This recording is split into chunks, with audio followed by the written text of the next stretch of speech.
Good morning everyone, welcome back to my mini blog. আজকে সকালটা শুরু হয়েছে বিছানা গোছানো দিয়ে। সকালবেলা ওঠার পর প্রত্যেক দিন এই বিছানা গোছাতে কি যে বোরিং লাগে তা তোমাদের কি করে বোঝাই। আর এই কটা দিন ধরে রাত্রের দিকটা বেশ ঠান্ডা লাগছে, সেজন্য গায়ে আবার একটা চাদরও নিতে হচ্ছে। একটা চাদর ভাঁজ করার কাজ এক্সট্রা হয়েছে। সারাদিনে সংসারে খুঁটিনাটি কতই কাজ থাকে, সকালবেলা উঠে বাসি কাজ তো থাকেই, তাছাড়াও আজকে বেশ কিছু কাচাকাচি করেছিলাম। সকালবেলার দিকটা জানো তো আজকে একটু রোদ উঠেছিল, সেই রোদ দেখেই কাচাকাচি করেছিলাম। জামা কাপড়গুলো আমার শুকিয়ে গেছে, তবে এখন কেমন আবার মেঘ করে আসছে।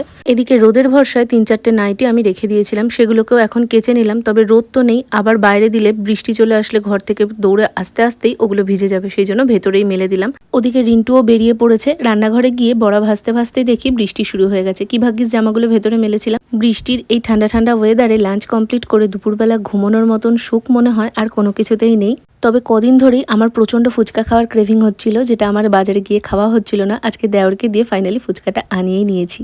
ওকে, বাই।